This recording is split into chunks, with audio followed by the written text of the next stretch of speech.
تذکرہ امام حسین میں کربلا کے بعد کیا ہوا؟ جب سارے شہید ہو گئے، ان کی لاشوں پر گھوڑے دوڑائے گئے، تو جو لوگ قریب آبادیوں کے لوگ تھے وہ آئے، ان لاشوں کو سمیٹا، کتنوں کو تو انہوں نے دفن کیا اور مولا حسین کو دفن کیا۔ اب بیویاں خیمے میں تھیں، قیدی بنائی گئیں۔ سیدہ زینب فاطمہ زہرا کی سگی بیٹی ہیں، حسین ابن علی کی سگی بہن ہیں، زوجات امام حسین ہیں، بی بی سکینہ ہیں۔ اس خیمے میں چند عورتیں رہ گئیں اور بیمار زین العابدین ہیں۔ یزیدی لشکر کی طرف سے لوگ آئے اور کہا کہ اپنے ہاتھ آگے بڑھاؤ۔ ہاتھ آگے بڑھائے گئے تو ان کو ہتھکڑیاں ڈال دی گئیں۔ رسول اللہ کے گھر والوں کو ہتھکڑیاں ڈال کر باہر نکالا گیا، خیمے اجاڑ دیے گئے۔ بعض روایات یہ بتاتی ہیں کہ خیموں میں آگ لگا دی گئی۔ جب خیمے جل گئے، شام کا وقت تھا، مغرب کے بعد یہ لٹا ہوا تاخت و تاراج قافلہ کوفہ کی طرف جا رہا تھا۔ کربلا سے اب یہ کوفہ جا رہے تھے، لیکن ظالموں نے جتنے شہید ہوئے تھے ان کے سر سنبھال کر رکھے تھے۔ امام حسین ابن علی کا سر لے لیا، عباس علمبردار کا سر لے لیا، اور علی اکبر امام قاسم کے سر کاٹ کر لے لیے۔ سارے سروں کو انہوں نے، اس لیے کہ اس وقت ثبوت پیش کرنے کے لیے سر دکھانے پڑتے تھے کہ ہم نے ان کا قتل کیا ہے۔ اب سروں کو انہوں نے نیزوں میں ڈال دیا اور سروں کو لے کر نیزوں سے چلنے لگے۔ یہ سفر ان کا شروع ہوا، کوفہ کی طرف چلے۔ کیا ہے، ایک بڑی بات مجھے یاد آتی ہے۔ مولا حسین کی ایک کنیز تھی جس کا نام بی بی شیرین بتایا گیا ہے۔ وہ سیدہ فاطمہ زہرا رضی اللہ تعالیٰ عنہ کی بھی خدمت کر چکی ہیں۔ بی بی شیرین، اس کو حضرت امام حسین نے آزاد کر دیا تھا۔ وہ کہتی تھی کہ میں آزاد نہیں ہونا چاہتی ہوں۔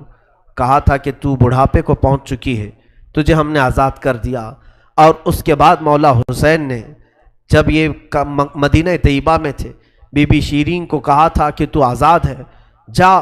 بہت سارا مال دیا تھا اور جمع کر کے کہا تھا کہ تو چلی جا، اپنی بقیہ زندگی آرام سے گزار۔ تو کہتی ہے ایک شرط ہے میری، میں اس شرط پر جاؤں گی۔ امام حسین ابن علی نے پوچھا کہ ہم نے تجھے کسی چیز سے روکا نہیں، منع نہیں کیا، کیا چیز تو چاہتی ہے؟ بی بی شیرین نے کہا تھا کہ مولا حسین، بس چاہتی ہوں کہ میں گھر بنا لوں، گھر میں رہوں، ایک بار آپ اپنے قدم رکھ دینا، ہم غریبوں کے گھر پر ایک بار آپ تشریف لے آئیں، میری وہ معراج ہو جائے گی۔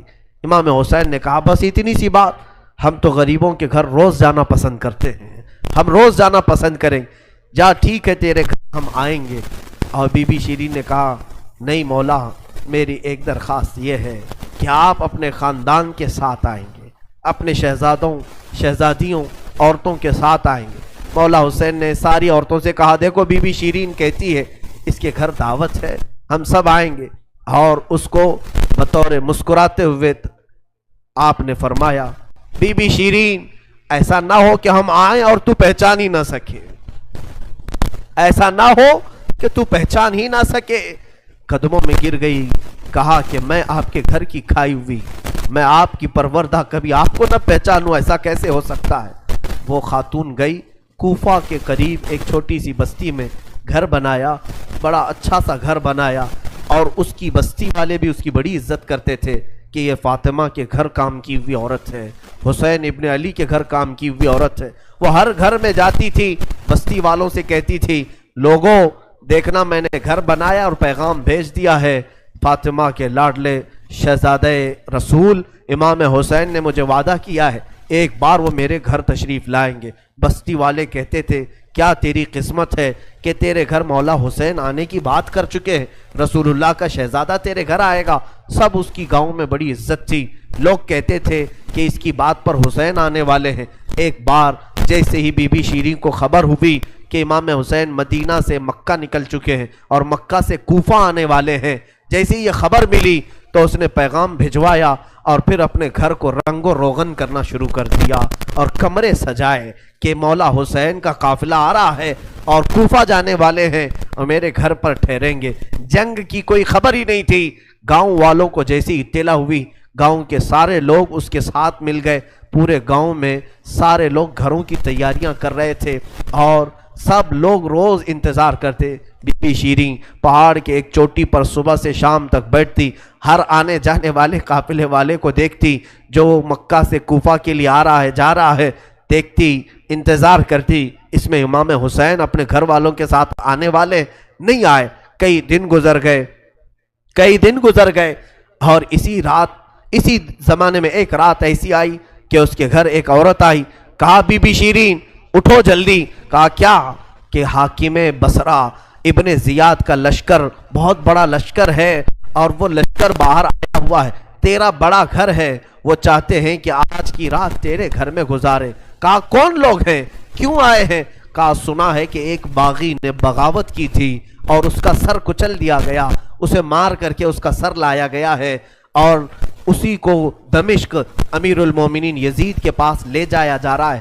بی بی شیریں نے کہا پتہ نہیں کون سا باغی تھا، کس نے بغاوت کی تھی، کس سے جنگ ہوئی تھی، خبر نہیں ہے، بہرحال اگر حاکم کا قافلہ گھر کے دروازے پر کھڑا ہے تو میں دروازہ کھول دیتی ہوں۔ دروازہ اس نے کھولا، بہت سارے رات کا وقت ہے، شہزادوں کے سر نیزوں پر لٹکے ہوئے ہیں، حسین ابن علی کا چہرہ دھول میں اٹا ہوا تھا، زلفیں چہرے پر آئی ہوئی تھیں، بیبیاں سب باندی بنا کر لائی گئی تھیں اور سب جکڑی ہوئی تھیں، چہرے ان کے بالوں سے ڈھاکے ہوئے تھے۔ اس خاتون نے دیکھا اور کہا ہائے ہائے افسوس، قیدی آئے ہیں میرے گھر۔ مولا حسین کہتے تھے قیدیوں کے ساتھ اچھا سلوک کیا جائے، قیدیوں کے ساتھ اچھا سلوک کیا جائے۔ اس نے اپنے گھر میں اندر داخل کیا، جو حاکم، جو اس کے سپہ سالار تھے، ان سب کو اندر بلایا، رات گزارنے کا مقام دیا، جگہ دیا، اور یہ بیویوں کو صحن کے باہر ہی چھوڑ دیا گیا، ان کو اندر نہیں لایا گیا۔ اور اس خاتون نے کہا ان قیدیوں کو بھی تو لاؤ، میرا گھر کافی بڑا ہے، میں اندر سلا لوں گی۔ اسے اب تک یہ خبر نہیں تھی یہ لٹا ہوا قافلہ ہے کس کا، آخر یہ لٹا ہوا قافلہ کس کا آیا ہے۔ رات کے وقت اس نے کھانا بنایا، سارے فوجیوں نے کھانا کھا لیا، تو بی بی سے کہا ان قیدیوں کو کھانا مت دینا، وہ کھانے کے مستحق نہیں ہیں۔ اس نے چلا کر کے کہا دیکھو ہمارا دستور یہ ہے کہ میں فاطمہ کے گھر کام کر چکی ہوں، وہاں فاقے تو رکھتے تھے لوگ، گھر میں فاقہ تو ہوتا تھا، لیکن باہر آنے والے مہمان کو بھوکا نہیں رکھا جاتا، وہ چاہے قیدی ہوں، باغی ہوں، جس طرح کے ہوں، مجھ سے جو بن سکے گا میں کھلاؤں گی۔ اس نے کھانے بنائے اور اس کے بعد لے کر کے آئی، اور اس کے بعد کھانا جب سیدہ بی بی زینب کے پاس رکھا تو بی بی زینب نے اپنے دونوں ہاتھ دکھائے جو پیچھے بندھے ہوئے تھے۔ اس خاتون نے، بی بی شیریں نے کھولا اور ان کے بالوں سے چہرہ ڈھکا ہوا تھا، اور اس نے کھانا پروسا کہ کھا لو بیویوں، کھا لو۔ تو بی بی زینب نے پکار کر کے اپنے بھائی کا نام لیا، یا حسین ابن علی۔ تو بی بی شیریں چونک اٹھی، یہ نام تو کیوں لے رہی ہے؟ یہ نام تو میرے آقا کا ہے جس کی میں باندھی تھی، میں خدمت گزار تھی، یہ نام تو کیوں لے رہی ہے؟ بی بی زینب کہتی ہے بی بی شیریں کیا ہم نے تجھے پہچان لیا؟ بابا نہیں کہتے تھے کسی دن ہم گھر پر آئیں اور تو پہچان ہی نہ سکے؟ یہ جو اونچے نیزے پر سر دکھ رہا ہے یہ تیرے آقا مولا حسین کا سر ہے، اور یہ علی اکبر کا سر ہے، یہ قاسم کا سر ہے۔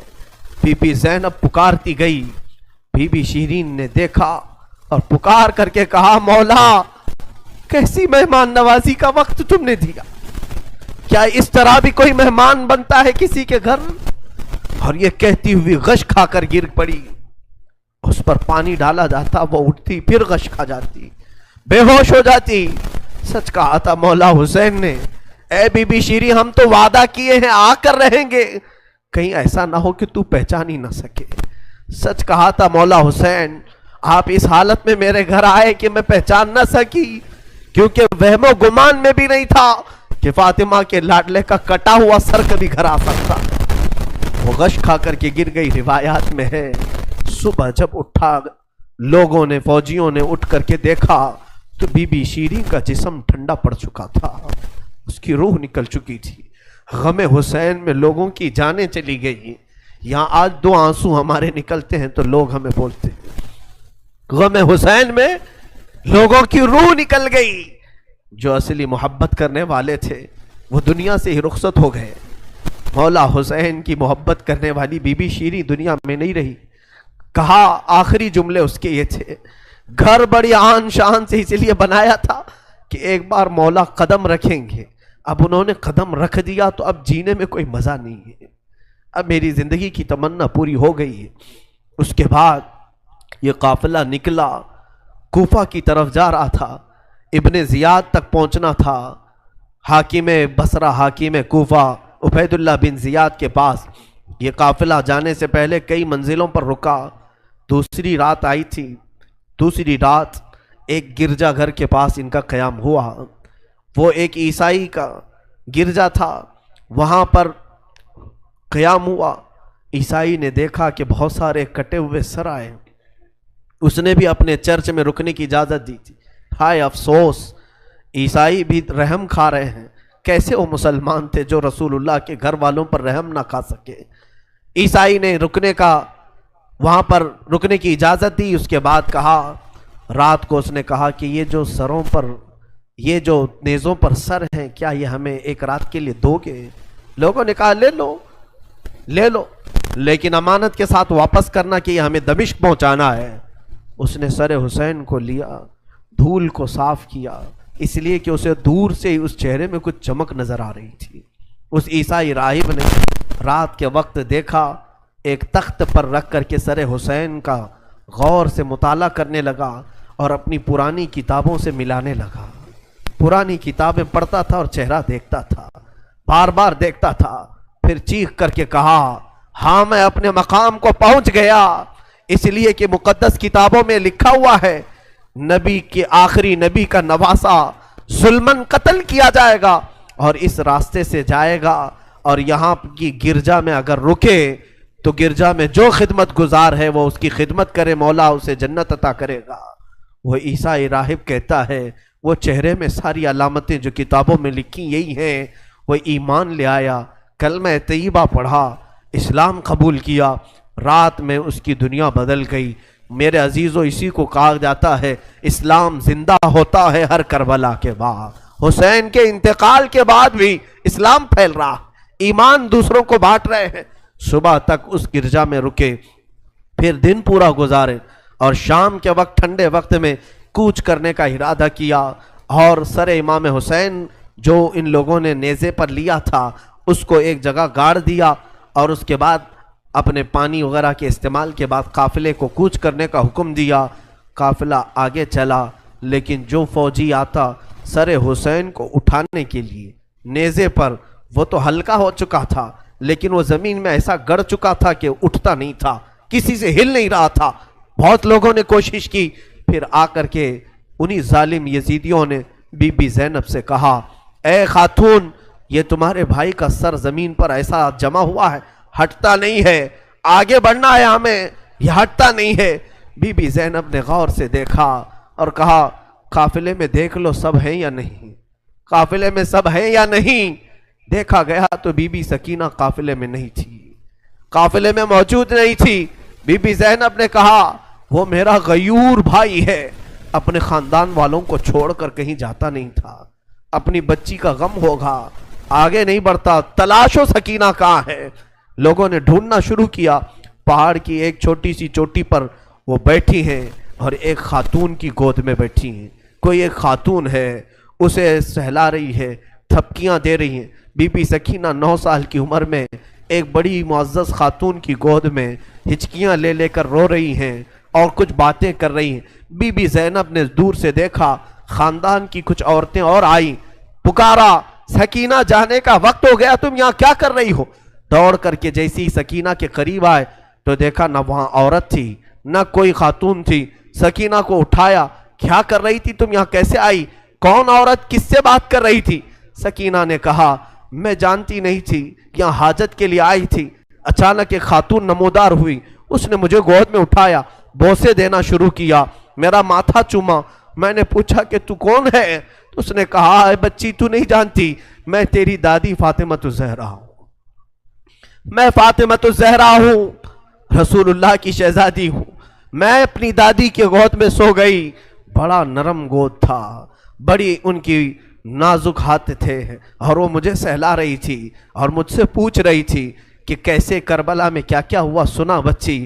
میں علی اصغر کی شہادت دادی کو سنا رہی تھی، علی اکبر کیسے قتل ہوئے دادی کو سنا رہی تھی، ان کے آنسو بہتے تھے اور میرے جسم پر گرتے تھے، اور میں نے کربلا کی ساری داستان اماں فاطمہ کو سنا رہی تھی۔ سیدہ زینب کی چیخ نکل پڑی کہ ماں فاطمہ اب بھی بے قرار ہے، اس لیے کہ حضرت امام مسلم فرماتے ہیں، ایک بڑے بزرگ ہیں تابعی ہیں، کہتے ہیں میں نے خواب میں دیکھا ایک بوڑھی خاتون کو، کربلا کا یہ منظر جو تھا 10ویں محرم کو ہوا، 9 محرم کو خواب دیکھیں یا عاشورہ کی رات کو انہوں نے خواب دیکھا، کہتے ہیں ایک بوڑھی عورت ہے، بڑی عمر والی عورت ہے، جبہ اس کے سر پر پڑا ہوا ہے، جھاڑو لے کر میدان جھاڑ رہی ہے، پورا میدان جھاڑا۔ تو یہ امام مسلم فرماتے ہیں میں نے دور سے پکار کر کے کہا بی بی کون ہو آپ، یہ میدان کیوں جھاڑ رہی ہو؟ انہوں نے پلٹے بغیر کہا اے شخص میں رسول اللہ کی بیٹی فاطمہ الزہرا ہوں، یہ میدان کربلا ہے، میں یہاں جھاڑ رہی ہوں اس لیے کہ کل میرا لاڈلا یہاں گرنے والا ہے، کہیں کوئی نوکیلی کنکر اس کے جسم میں نہ چبھ جائے، مجھے درد ہوگا اگر حسین کو کوئی زمین کی کنکریاں چبھیں، میں صاف تو کر لوں۔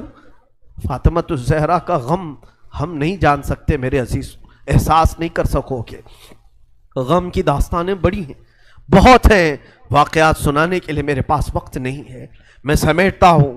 عزیزان گرامی، یہ تاخت و تاراج قافلہ، یہ اسیران اہل بیت کوفہ پہنچے ابن زیاد کے محل میں، ابن زیاد نے دیکھا حسین ابن علی کو تانے مارنے لگا، کہا کہ تم نے بڑا غلط کیا، تم نے یزید کے خلاف خروج کیا، بغاوت کیا، اور اس کے بعد بہت ساری بے حرمتی کرنے کے بعد اس قافلے کو اس نے دمشق روانہ کیا۔ دمشق ملک شام کی راجدھانی، آج بھی ملک شام میں جس کو انگلش میں دمسکس کہا جاتا ہے، دمشق ہے وہ اصل۔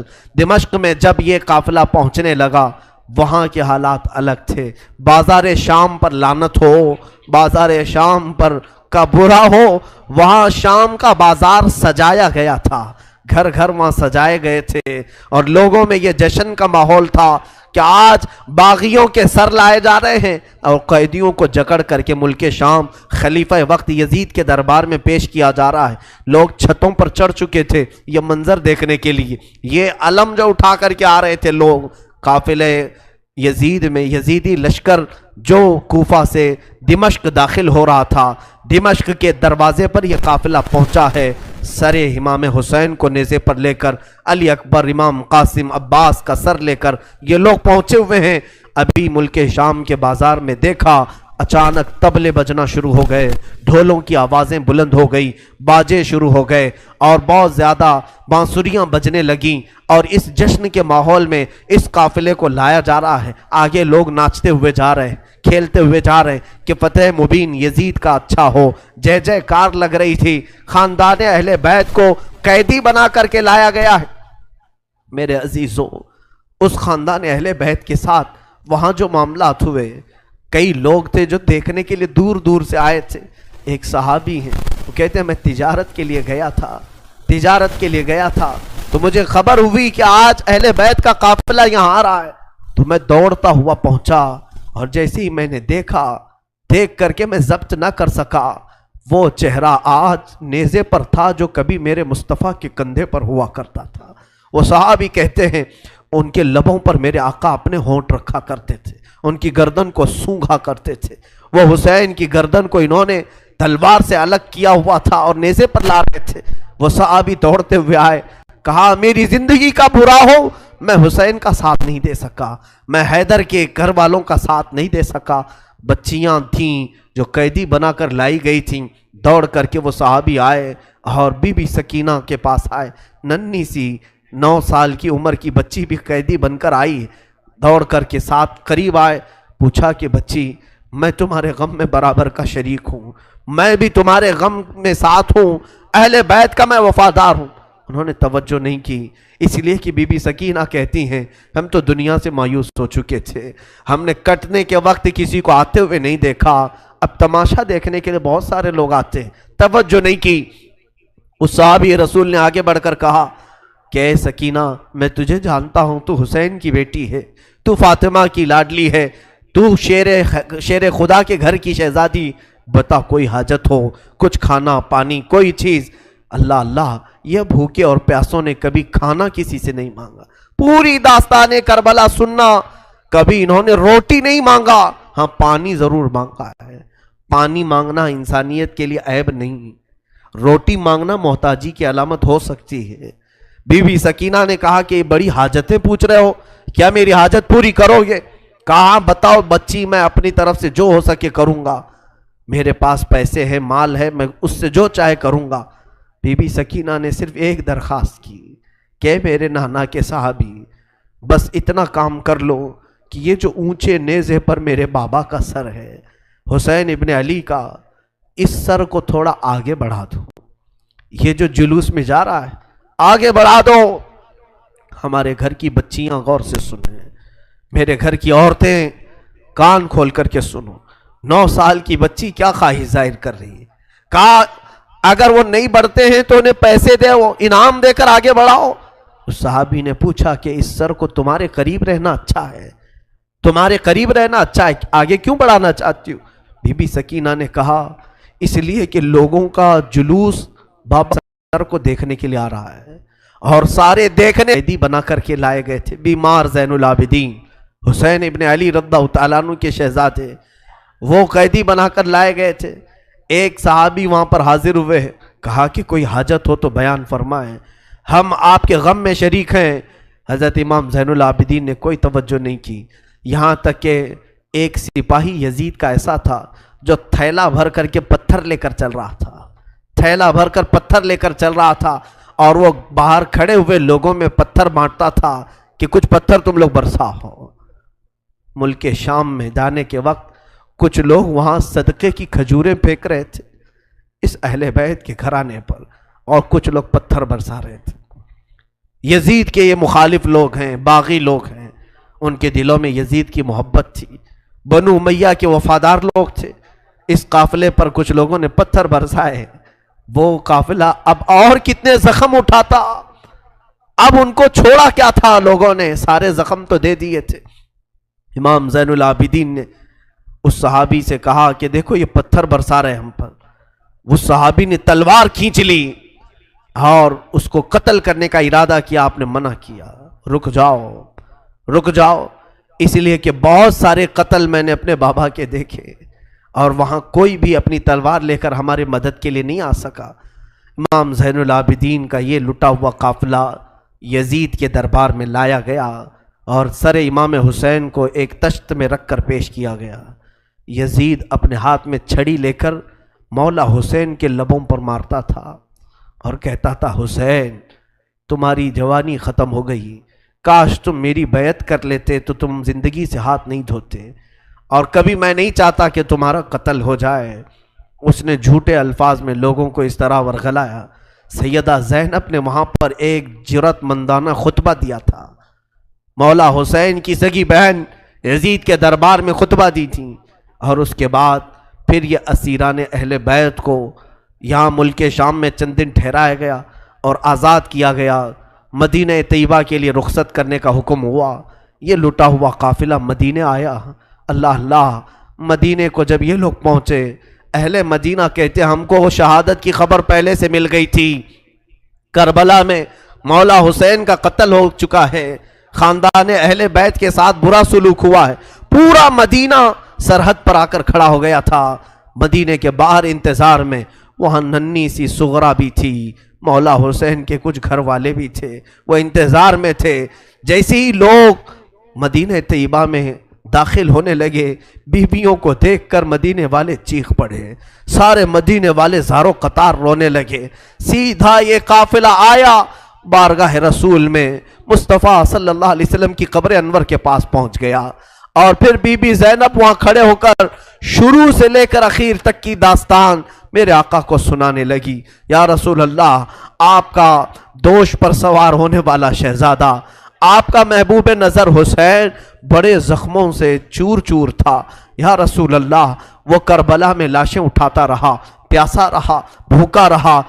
مدینے کے لوگ کہتے ہیں پورا مدینہ صرف زندگی میں 2 مرتبہ سب سے زیادہ رویا ہے، ایک اس وقت جب میرے آقا کی وفات ہوئی تھی، جب میرے آقا کی وفات ہوئی تھی، دوسرا اس وقت جب اہل بیت کا قافلہ مدینے میں لٹ کر داخل ہوا تھا، سارے غموں سے نڈھال تھے، ہر کوئی پریشان حال تھا۔ بی بی صغرا ننھی سی تھی، 6 سال کی تھی، بار بار لپٹ کر کے بی بی زینب سے کہتی ہیں وہ ننھا بچہ کہاں ہے علی اصغر جس کے ساتھ میں کھیلتی تھی، وہ کہاں ہے، فلاں کہاں ہے۔ بچی کے دماغ میں جتنے یاد تھے سب کو پوچھا کرتی تھی۔ بی بی زینب کہتی ہیں ہر ایک کے جواب میں جب میں کہتی تھی وہ بھی انتقال کر گئے، وہ بھی انتقال کر گئے۔ بی بی صغرا پوچھتی تھی کیا کربلا میں موت سستے میں ملتی ہے؟ جہاں آپ لوگ گئے تھے موت بہت سستی ہے، اتنوں کو کیسے آپ نے موت کے گھاٹ اتار دیا؟ بی بی زینب کے پاس کوئی الفاظ نہیں تھے۔ امام زین العابدین کا زندگی بھر یہ حال تھا۔ اللہ اکبر! زین العابدین وہ تنہا شہزادے ہیں میرے مولا حسین کے جو پھر 95 ہجری تک باحیات رہے۔ امام حسین کی شہادت ہونے کے بعد 61 ہجری میں جو شہادت ہوئی اس کے بعد سے سن 95 ہجری تک آپ باحیات رہے، لیکن روتے روتے آنکھوں کا پانی سوکھ گیا تھا۔ لوگ کہتے ہیں امام زین العابدین کو ہم لوگ دیکھتے تھے، کبھی وہ روتے تھے تو دونوں آنکھوں سے خون نکل آتا تھا۔ لوگ پوچھتے کہ مولا زین العابدین سجاد آپ اتنا کیوں روتے ہیں؟ کہتے ہیں کیا تم میری ہنسی کی تمنا رکھتے ہو؟ جس کے سامنے اس کے بھائیوں کو، اس کے گھر والوں کو، اس کے باپ کو کاٹا گیا ہے، اس کے گھر والوں کو کاٹا گیا ہے۔ امام زین العابدین کا حال یہ تھا کہ امام زین العابدین شہر میں جا رہے تھے اور قصاب گوشت بیچنے والا دکان میں بیٹھا ہے، گوشت بیچ رہا ہے۔ جیسے ہی وہ قریب آنے لگے اس نے جلدی سے گوشت کے اوپر چادر ڈال دی، گوشت چھپا دیا۔ لوگ جو گوشت خریدنے والے کھڑے تھے انہوں نے پوچھا کہ اے بندے تو کیوں گوشت چھپا رہا ہے؟ کہا زین العابدین آ رہے ہیں، وہ ابھی یہاں کھڑے ہوں گے اور گوشت دیکھ کر کے رونا شروع کر دیتے ہیں، گوشت دیکھ کر کے رونا شروع کرتے۔ کہا ایسا کیوں کرتے ہیں؟ کہتے ہیں جب بھی وہ میری دکان کے پاس یہ کچا گوشت دیکھتے ہیں تو کہتے ہیں کہ میرے بھائیوں کا گوشت ایسے ہی کاٹا گیا تھا اور ادھیڑا گیا تھا۔ زندگی بھر وہ گوشت کی دکان کے پاس کھڑے ہوتے تو ان کی آنکھیں بہہ جاتی۔ اور اس کے بعد ایک روایت یہ بھی ملتی ہے کہ قربانی کے دن تھے، مولا زین العابدین ایک جگہ سے گزر رہے ہیں، ایک قصائی بکرے کو لٹایا ہے اور جلدی سے اس پر چھری چلائی جا رہی تھی۔ امام زین العابدین دور سے کھڑے ہو گئے، کہا اے قصائی تو نے بکرے کو لٹایا، پانی پلایا کہ نہیں پلایا؟ وہ کھڑا ہوا، کہا اے امام زین العابدین ہم مسلمان ہیں، جانوروں کو کاٹتے ہیں تو پہلے پانی پلا کے کاٹتے ہیں۔ امام زین العابدین نے کربلا کی طرف منہ کیا، کہا مولا حسین مسلمان جانوروں کو پانی پلا کے کاٹتے ہیں، جانوروں کو پانی پلا کے کاٹتے ہیں، مگر اہل بیت کے کسی شہزادے کو ایک گھونٹ بھی پانی نہیں پلایا گیا اور انہیں ویسی ہی پیاسا شہید کیا گیا ہے، پیاسا کاٹا گیا ہے۔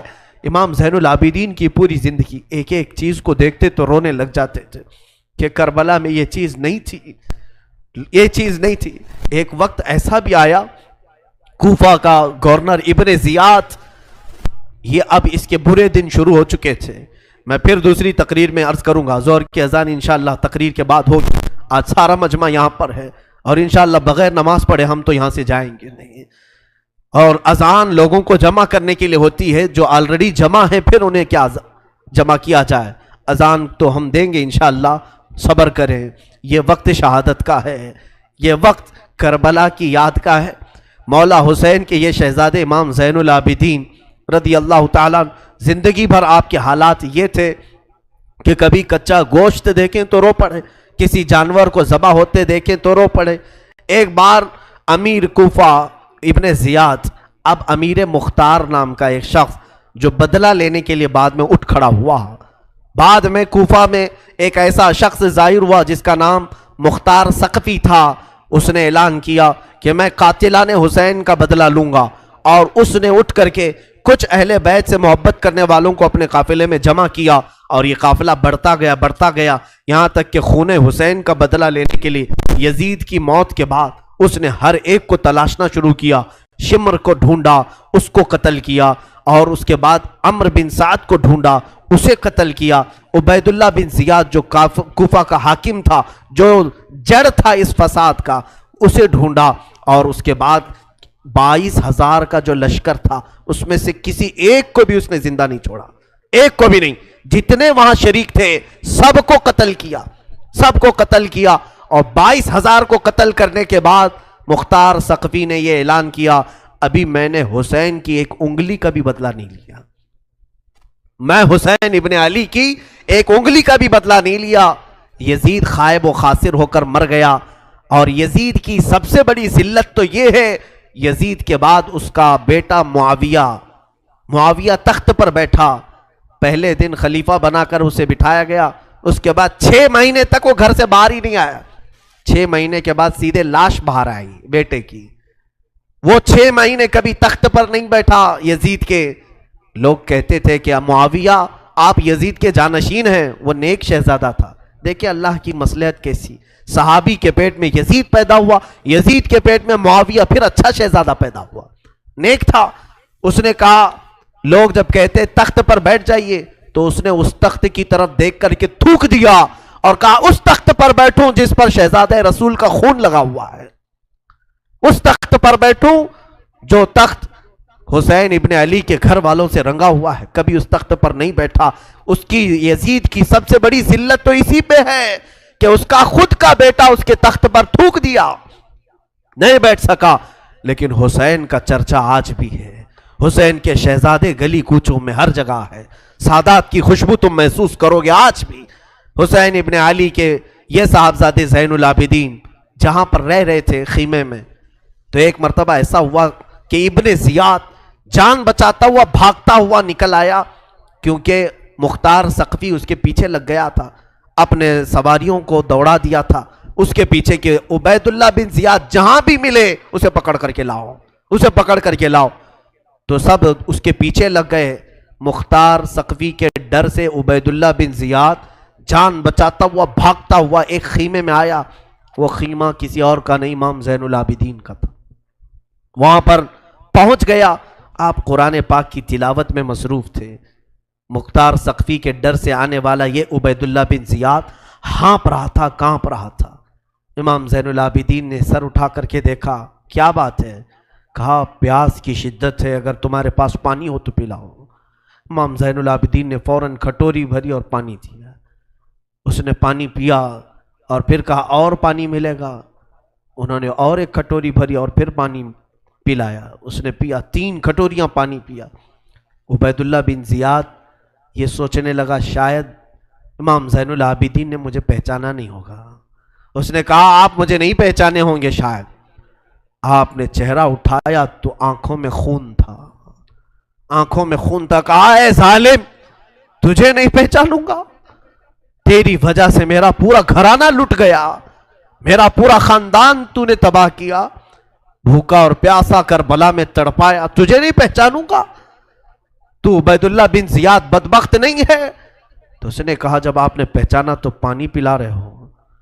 امام زین العابدین نے کہا جو تو نے ہمارے ساتھ سلوک کیا وہ تیری فطرت تھی، اور ہم نے جو سلوک کیا ہے یہ اہل بیت کی فطرت ہے، یہ اہل بیت کی شان ہے. ظالموں کے ساتھ بھی پانی پلانے کا سلوک. اسی لیے میرے عزیزو، آج اگر ہمیں کچھ آس ہے، امید ہے، تو رسول کے انہی شہزادوں سے کہ ہماری برائیاں 1000 ہوں گی، لیکن مجھے امید ہے کہ ان حسین ابن علی کے شہزادوں سے اگر قیامت کے دن ایک بار ہم کہہ دیں گے پانی، تو امید ہے کہ یہ اپنے نانا کے حوض کوثر سے ہمیں پانی ضرور پلائیں گے. تذکرہ کرو حسین کا، تذکرہ کرو اہل بیت کا اور علی کے شہزادوں کا. یقیناً حوض کوثر پر انہی کا قبضہ ہے. میرے آقا صلی اللہ تعالیٰ علیہ وسلم اپنے ہاتھ سے جسے چاہیں گے پانی پلائیں گے. ان کے گھر والوں کو ستا کر کے تم پانی قیامت کے دن کس منہ ہو گے، پیاس بجھاؤ گے؟ امام زین العابدین نے اس وقت بھی پانی پلایا.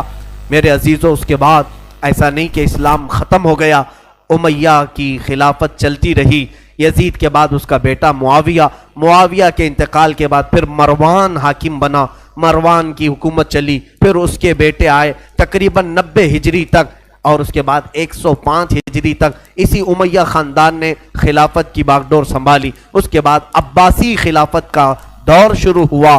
جو بنو عباس کہلائے وہ اہل بیت سے محبت کرنے والے تھے. اتنے زمانے تک بھی اہل بیت کے ساتھ برا سلوک ہوتا رہا. امیہ کے پورے جتنے خلفاء آئے انہوں نے اہل بیت کے ساتھ کوئی اچھا سلوک نہیں کیا. امام باقر کے ساتھ، امام جعفر صادق کے ساتھ، امام موسیٰ کاظم کو 12 سال تک قید میں رکھا گیا تھا، ان کو زہر پلایا گیا تھا، کوڑے مارے گئے تھے. یہ اماموں کے ساتھ برا سلوک تقریباً 100 سال تک چلتا رہا. اور ایسا نہیں، رسول کا گھرانہ آج بھی لٹانے پر قربان ہے. آج بھی اگر کوئی بات آ جائے تو دیکھنا رسول اللہ کی جو اصلی آل ہوں گے، اصلی اولاد ہوں گے، وہ قیادت کے لیے آگے بڑھیں گے اور اپنا سر بھی پیش کریں گے. ہندوستان کی فتح میں سلطان محمود غزنوی کے قافلے میں 2 شہزادے ایسے تھے کہ یہ قلعے کے پھاٹک پر، یہاں جب سلطان محمود غزنوی حملہ کے لیے آتے تھے ہاتھیوں کو دوڑاتے تھے، اور جو قلعہ تھا یہاں ہندوستان کا جس کو فتح کرنا تھا، اس قلعے کے پھاٹک پر نوکیلے کیل لگے ہوئے تھے، ہاتھیوں کے سروں میں گھس جاتے تھے تو وہ ہاتھیاں چیخ کر کے پیچھے آ جاتی، قلعہ فتح نہیں ہوتا تھا. رات کو خواب میں محمود غزنوی نے دیکھا حضور پاک صلی اللہ علیہ وسلم تشریف لائے. محمود غزنوی بادشاہ ہے، پوچھا یا رسول اللہ ہندوستان فتح کیسے ہوگا؟ میرے آقا نے فرمایا تیری فوج میں میرے 2 شہزادے ہیں، ان سے مشورہ لے، وہ جو کہیں گے تو اس پر عمل کر. صبح اٹھا تو فوج میں دیکھا تو 2 آل رسول تھے، 2 نوجوان تھے. حاضر ہوا، کہا آپ میری فوج میں ہیں، میں نہیں جانتا تھا، آپ مجھے مشورہ دیں کہ کیا کرنا ہے. جانتے ہو دونوں شہزادوں نے کیا مشورہ دیا؟ پہلے وعدہ لیا سلطان جو ہم کہیں گے اس پر عمل کرنا ہوگا. کہا بالکل عمل کروں گا. کہا بات در حقیقت یہ ہے جب تم ہاتھیوں کو دوڑاتے ہو یہ قلعے کا پھاٹک توڑنے کے لیے، اس قلعے پر نوکیلے کیل لگے ہوئے ہیں، وہ ہاتھیوں کے سر میں گھس جاتے ہیں، اس وجہ سے ہاتھی توڑ نہیں پاتے. کل صبح جب حملے کے لیے تم ہاتھیوں کو تیار کرو، ایک کام کرنا، ایک ہاتھی کے سر پر مجھے باندھنا، دوسرے ہاتھی کے سر پر میرے بھائی کو باندھنا. یہ دونوں شہزادوں نے کہا. محمود غزنوی تڑپ گیا، کانپ گیا، قیامت کے دن میں کیا جواب دوں، اور وہ منہ چھپا کر بھاگ آیا. دونوں شہزادے باہر آئے اور فوجیوں کو حکم دیا ہاتھیوں کے سروں پر ہمیں باندھا جائے. وہ خود انہوں نے ہاتھیوں کے سروں پر اپنے آپ کو باندھا.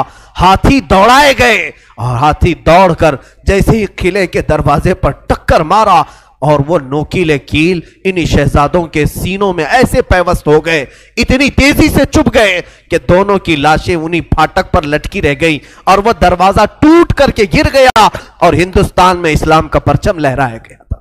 یہاں پر بھی خون آل رسول ہے.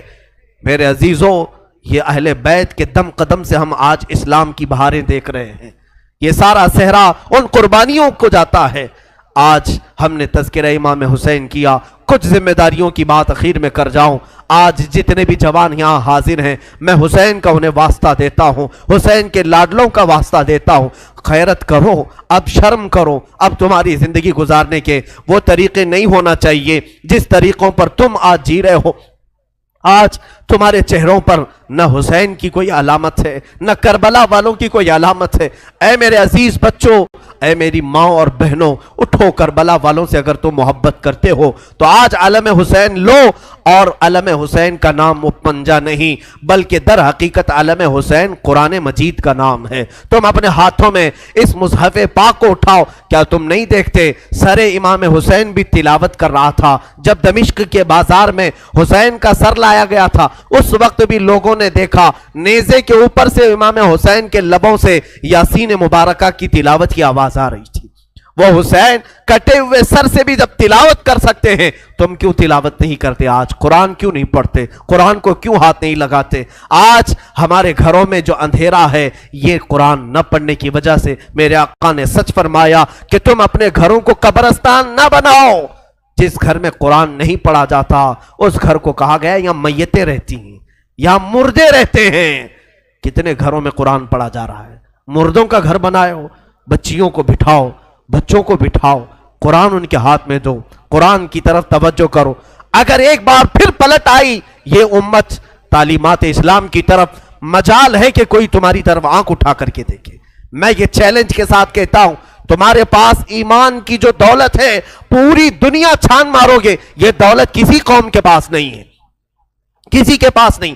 تمہارے پاس محبت رسول ہے، تمہارے پاس محبت علی ہے، تمہارے پاس محبت حسین ہے، تمہارے پاس اولیاء کاملین کے کردار ہے، تمہارے پاس ساری علامتیں تبرکات ہیں، تم کیوں پیچھے ہو؟ تمہارا پیچھے رہنا تو افسوس کی بات ہے۔ آج لوگ تمہیں بزدل بنا رہے ہیں، آج لوگ تمہارے اوپر خوف کا ماحول طاری کیے ہوئے، ڈر کا ماحول طاری کیے ہوئے۔ شاید یہاں تم نے دیکھا بھی ہوگا، ہزاروں تقریریں ہیں، میں اپنی تعریف کے لیے نہیں کہہ رہا ہوں، ہزاروں خطبہ ہیں، چند ہی بولتے ہوں گے لوگ، اس لیے کہ خطبہ واعظین مقررین کی زبانوں کو بھی بند کرنے کی کوشش کر رہے ہیں۔ کتنے تو مجھے بولتے ہیں یوں نہ بولو مولانا، بہت جلدی گرفتار ہو جاؤ گے، بہت جلدی جیل میں چلے جاؤ گے، حکومت کی تمہارے اوپر نظر ہے، ڈپارٹمنٹ میں تمہارے ریکارڈ ہیں، بہت ساری باتیں ہیں۔ میرے عزیزوں، ایک طرف میرے پاس یہ امت مصطفیٰ بھولی بھٹکی ہوئی قوم ہے، ایک طرف میرے آقا کی قرآن عظیم ہے اور حسین اعظم کے کربلا کے واقعات ہیں۔ مجھے بتاؤ، کیا حسین ابن علی کا سامنا قیامت کے دن نہیں کرنا ہوگا؟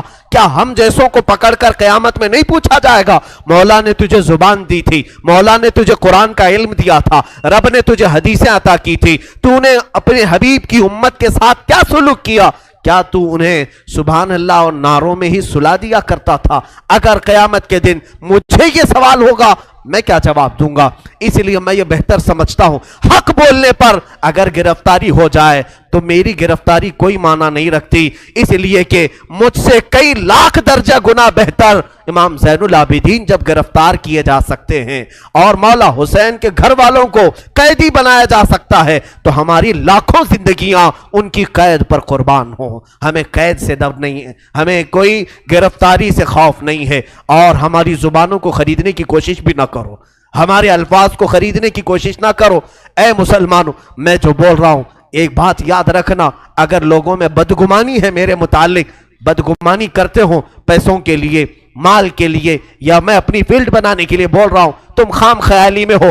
انشاءاللہ میں کس مقصد سے بول رہا تھا اور تم کس مقصد سے سن رہے تھے، آج میں صفائی نہیں دوں گا، کل بروز قیامت رسول اللہ کے سامنے فیصلہ ہو جائے گا، قیامت کے دن فیصلہ ہو جائے گا انشاءاللہ۔ میرا وجدان یہ کہتا ہے میں کہاں کھڑا رہوں گا اور تم کہاں کھڑے رہو گے، یہ قیامت کے دن ہی پتا چلے گا، قیامت کے دن پتا چلے گا۔ اگر میری بات آج آپ تک پہنچتی ہے تو عمل کی طرف آؤ، ہیلے بہانے نہ کرو۔ مجھے مارنا ہے مار لو، مجھے کوسنا ہے کوس لو، دو چار گالیاں مجھے دے لو اگر دل ٹھنڈا ہوتا ہے۔ میرے اخلاق برے ہیں، میرے اعمال برے ہیں، ہو سکتا ہے میں نکما ہوں، ہو سکتا ہے میں کم علم ہوں، ساری باتیں مجھے منظور ہیں، لیکن جس چیز کی طرف میں تمہیں دعوت دے رہا ہوں وہ دعوت کو ہلکا مت سمجھو، اس بیان کو ہلکا نہ سمجھو۔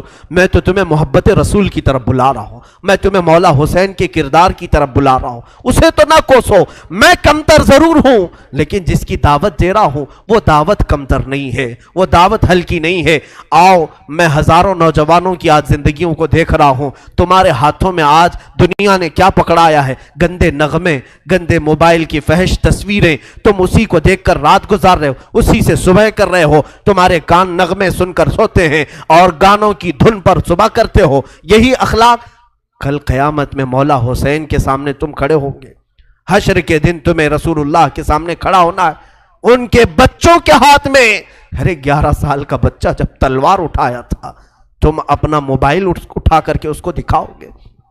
میں نے جوانی میں موبائل اٹھایا ہے، انہوں نے تلواریں اٹھائی تھی، کس لیے؟ امت مصطفیٰ کی حمایت کے لیے، شریعت طاہرہ کی حفاظت کے لیے۔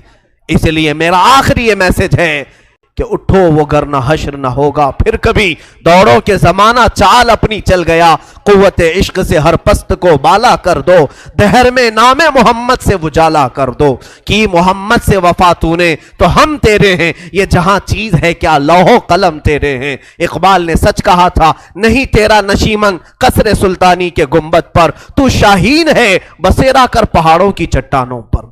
آج تم جہاں جی رہے ہو یہ تمہارا مقام نہیں، یہ تمہاری جگہ نہیں۔ اور عورتوں سے، بچیوں سے گزارش ہے، ارے اس ننھی سکینہ کو دیکھو جس نے قیدی حالت میں بھی اپنے پردے کی فکر کی ہے، اپنے دوپٹے کا خیال کیا ہے۔ تمہیں آج ساری آسائشیں، ساری نعمتیں ملی ہیں اور بازار میں مٹک مٹک کر کے چلنا، لوگوں کو اپنی زینت کی طرف دعوت دینا، اپنے جسموں کو آشکار کرنا، کیا یہ سکینہ کے اخلاق ہو سکتے؟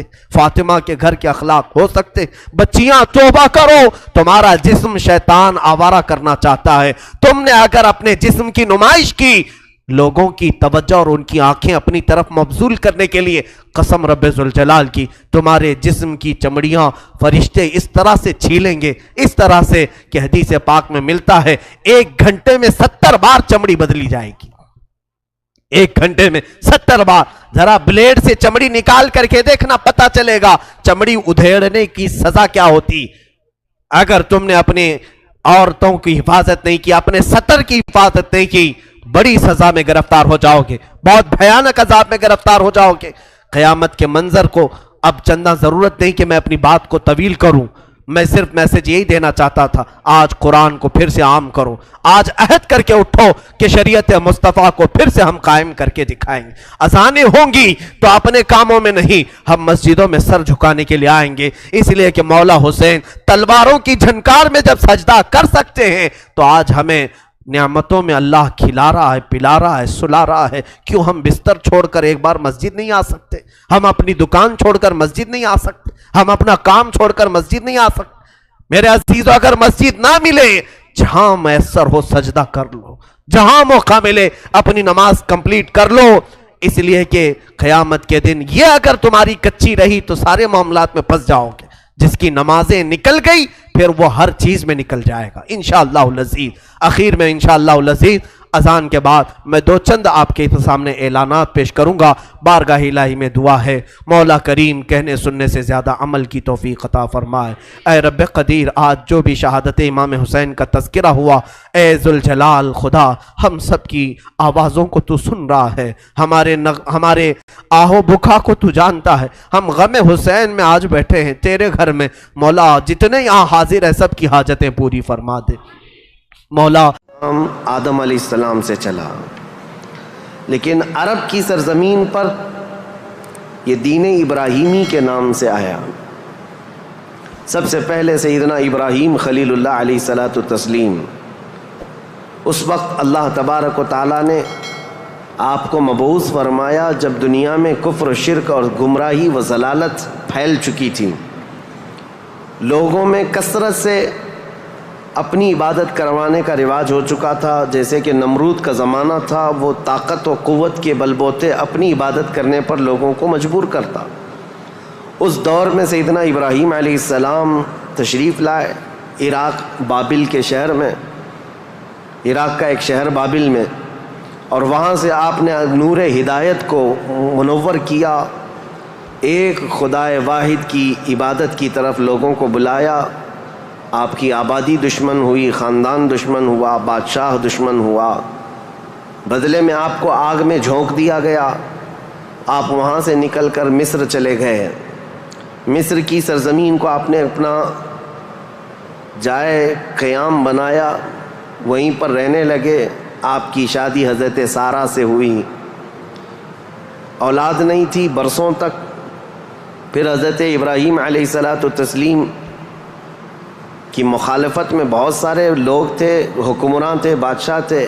ایک وقت ایسا آیا کہ مصر کا ایک بادشاہ جو آپ کی مخالفت میں بہت زیادہ آگے تھا، لیکن اللہ تعالیٰ نے اس کے سینے کو نور ہدایت سے روشن کیا، پھر وہ آپ کی عزت و تکریم کیا۔ پھر اس بادشاہ نے اپنی بیٹی ہاجرہ کو ابراہیم علیہ السلام کے ساتھ بیاہ کر دیا۔ شروع سے میں تاریخ میں چل رہا ہوں، سب کو ذہن حاضر رکھنا ضروری ہے کہ حضرت ابراہیم علیہ السلام کو حضرت ہاجرہ دوسرے نکاح میں آئیں، یہ بادشاہ کی بیٹی تھیں، اور ہوا یہ کہ 2 بیویاں ایک گھر میں رہیں، معاملات الگ ہو جاتے ہیں۔ تو جب معاملات بدلنے لگ گئے تو حضرت ہاجرہ کے گھر میں ایک بیٹا پیدا ہوا جو حضرت اسماعیل علیہ السلام ہے۔ تو حضرت ابراہیم علیہ السلام کو حکم الہی ہوا کہ اس ماں اور بیٹے کو الگ رکھا جائے اور پہلی بیوی کو الگ رکھا جائے۔ تو ابراہیم علیہ السلام حضرت سارہ کو مصر میں ہی چھوڑ دیے اور حضرت ہاجرہ اور حضرت اسماعیل علیہ السلام کو لے کر عرب کی سرزمین میں داخل ہوئے۔ یہاں سے عرب کی تاریخ شروع ہوتی ہے۔ عرب کی سرزمین کو آباد کرنے والے پہلے انسان ابراہیم علیہ السلام ہیں۔ عرب میں بھی ساری زمین کا انتخاب نہیں، عرب کا جو مرکزی علاقہ تھا وہ مکہ مکرمہ تھا۔ مکہ مکرمہ اور خانہ کعبہ جو آج جہاں پر ہے وہ دنیا کے مرکز میں واقع ہے، سینٹر میں واقع ہے۔ ابراہیم علیہ السلام وہاں تشریف لائے، اس وقت کوئی آبادی نہیں تھی، کسی کا گھر نہیں تھا، کوئی مکان نہیں۔ خانہ کعبہ پرانی شکل میں جو فرشتوں کا بنایا ہوا، آدم علیہ السلام کا بنایا ہوا، نوح علیہ السلام کا بنایا ہوا مٹی کی شکل میں موجود تھا۔ ابراہیم علیہ السلام وہاں پر اپنی بیوی اور اپنے بیٹے کو ایک چھوٹا سا گھر بنا کر دے دیتے ہیں، بغیر چھت کا مکان تھا۔ پھر اس کے بعد وہ وہاں سے چلے گئے، پھر دوبارہ آتے رہے جاتے رہے۔ اسماعیل علیہ السلام کی عمر جب سن بلوغت کو پہنچی تو ابراہیم علیہ السلام کو حکم ہوا کہ اس خانہ کعبہ کی تعمیر کی جائے۔ تو ابراہیم علیہ السلام نے اپنے بیٹے حضرت اسماعیل علیہ السلام کے ساتھ مل کر کے خانہ کعبہ کی تعمیر کی۔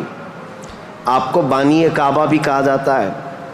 دو ہی باپ اور بیٹے نے مل کر پورے خانہ کعبہ کی تعمیر کی، اس کی دیواریں اونچی کی، جس کا ذکر قرآن پاک میں بھی موجود ہے۔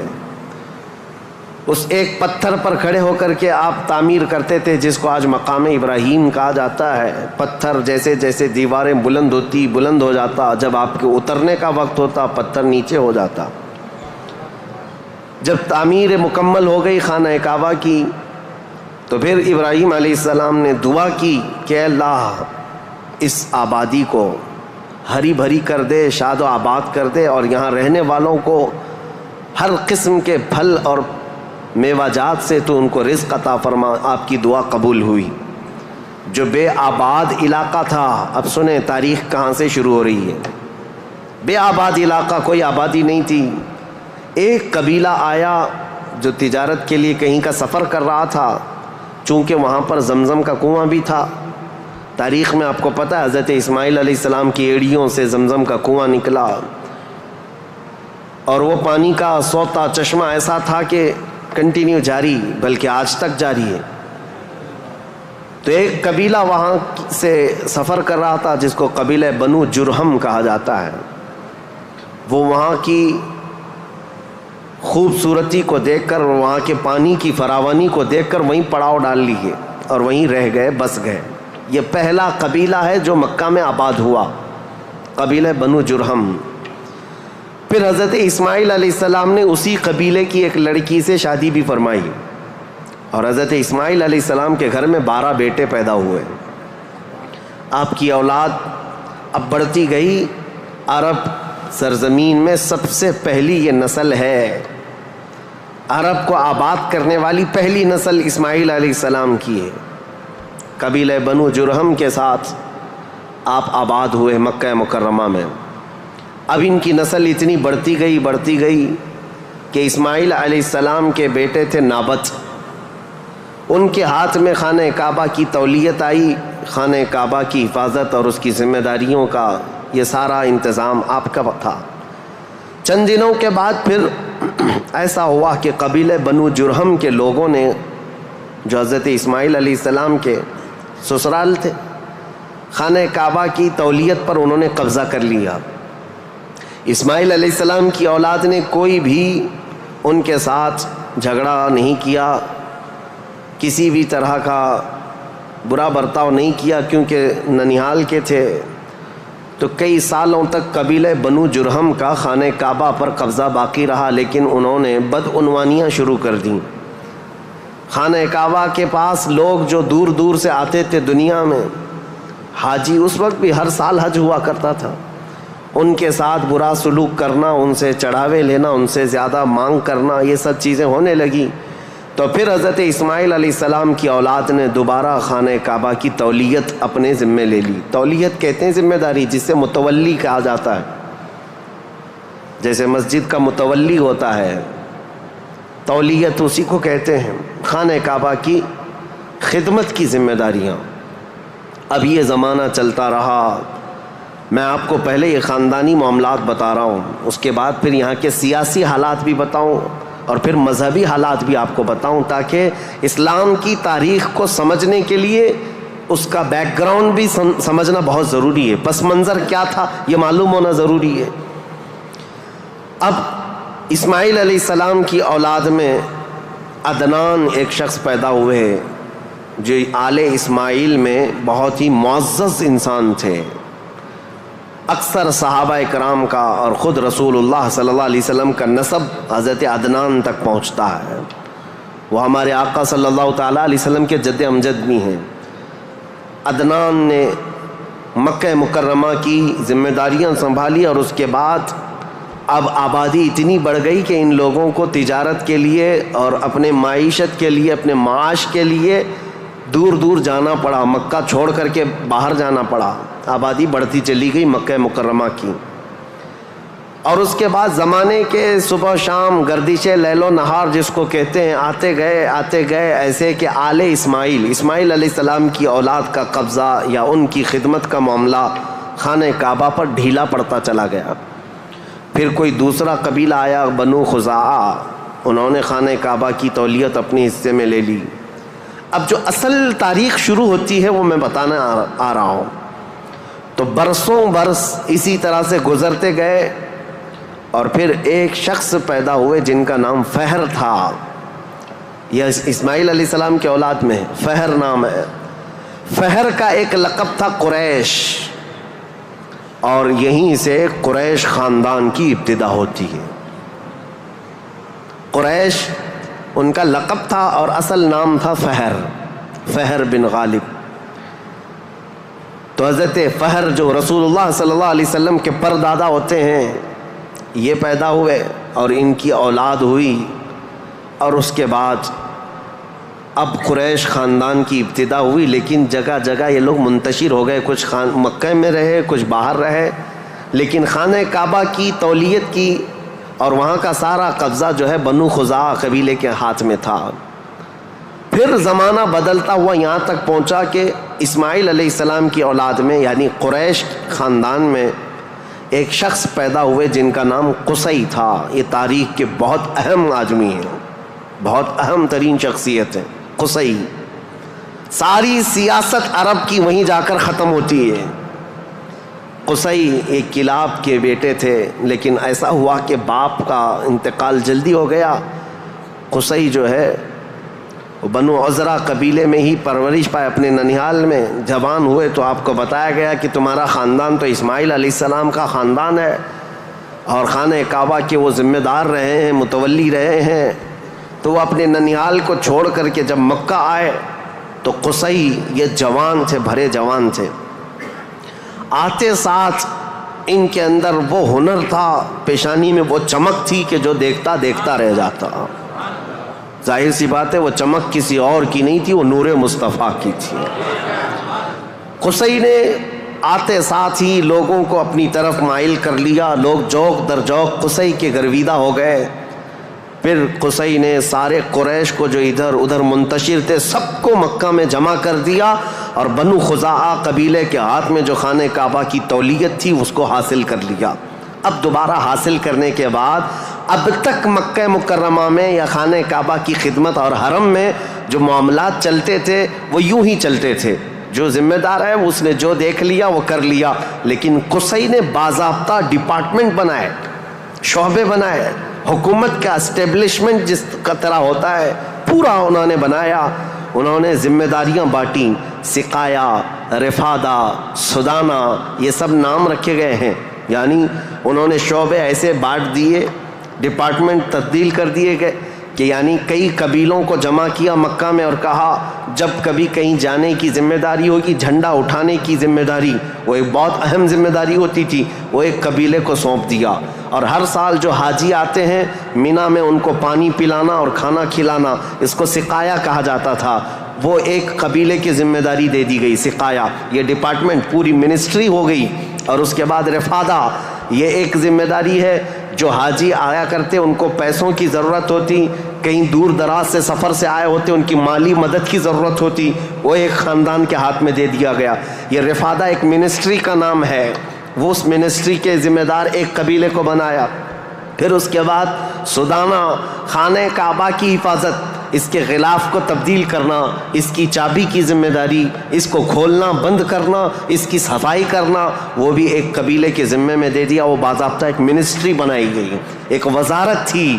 اور اس کے علاوہ تقریباً انہوں نے 26 منسٹریاں بنائی تھیں. شعبے بنائے تھے. کون؟ حضرت قصی. یہ دنیا میں سب سے پہلے اس طرح شعبے جات کو تقسیم کر کے، جیسے ایک جمہوری نظام ہوتا ہے، ایک ڈیموکریسی نظام ہوتا ہے، اس طرح سے آپ نے بنایا. اور حضرت قصی کی یہ مہارت تھی کہ پورے عرب میں آپ کا، بلکہ ہر جگہ آپ کا چرچا ہونے لگا. اور حضرت قصی نے اس چیز کو اتنے اونچے لیول تک لے جا کر وہاں مکہ مکرمہ کو پوری دنیا میں متعارف کیا کہ لوگ یہاں کی خدمتیں دیکھنے کے لیے آیا کرتے تھے. ہر قبیلے کو الگ ذمہ داریاں تھیں.